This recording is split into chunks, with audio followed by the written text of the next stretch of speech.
Après, il m'a bien accompagné, mais il m'accompagnait comme un vrai patriarche.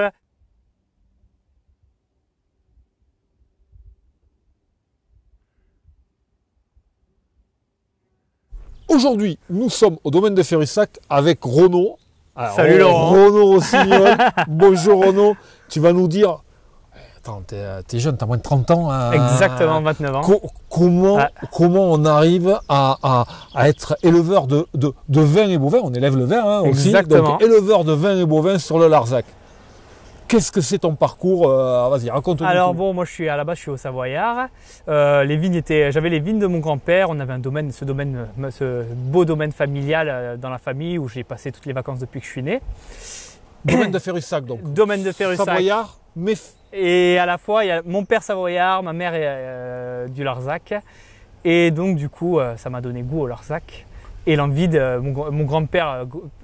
Personnage de Poujol, viticulteur, m'a donné envie de... Poujol sur les terrasses. Hein, c'est ça, dans les terrasses, dans la vallée de Péguerolles de l'Escalette, exactement. Et donc du coup, c'est le personnage qui m'a donné envie de devenir agriculteur. Alors, à l'âge de 7 ans. À l'âge de 7 ans, ouais. Bon, tu as fait quand même l'école primaire ou tu es venu J'ai fait l'école primaire. Le collège, le lycée, tu as fait des études en agronomie? Donc du coup, toutes les études classiques. Et puis après, après le bac, j'ai décidé de me lancer dans l'agriculture. Donc d'abord un BTS de comptabilité agricole, puis un BTS vitiono. Et puis après, mon grand-père avait 80 ans, donc ça urgeait un peu pour reprendre le vignoble. D'accord. Donc là, on a passé la seconde et voilà. Et les premières bouteilles du domaine de Ferrussac, elles sont d'un accord commun, enfin d'une production commune avec le grand-père. Comment ça s'est passé la passation finalement? Le grand-père, il vendait le raisin. Il a eu fait du vin dans sa jeunesse. Après, il m'a bien accompagné. Mais il m'accompagnait comme un vrai patriarche. Il m'a accompagné, mais en me laissant faire mes armes. D'accord. Voilà. Ouais, l'erreur fait partie de l'apprentissage. Exactement. Ouais, exactement. Allez, et en défendant toujours les intérêts du petit-fils. D'accord, oui. Ça s'explique derrière. Vrai patriarche. D'accord, ok. Ça s'explique en arrière boutique, mais devant. Exactement.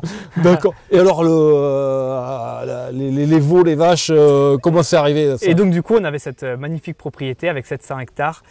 Et je voulais mener les deux projets. Au début, créer une rentabilité économique pour l'entreprise. Passant ici, il y avait déjà des vaches. Ça m'a donné le goût aux vaches. Un animal qui a une vraie relation. Ça communique énormément. À la fois, c'est très rustique. Surtout les aubracs, c'est une race exceptionnelle. Et donc, du coup, j'ai décidé de m'installer avec mes belles aubracs. On va revenir au vin, tu as prononcé un mot rustique. Les cépages, c'est du rustique ou c'est des cépages un petit peu plus frais comme le pinot, etc. Ah, on a les deux, j'ai les deux. Donc j'ai des cépages languedociens comme le cinsault, comme le grenache blanc, comme... La syrah. Et la syrah, les syrahs c'est un peu plus du Rhône. Mais j'ai beaucoup de syrah, je suis un grand amoureux de la syrah. Et elle s'acclimate merveilleusement bien sur mon vignoble, donc dans la vallée de Péguerolles de l'Escalette, qui est un terroir d'altitude. J'ai les vignes en moyenne à 300-350 mètres d'altitude.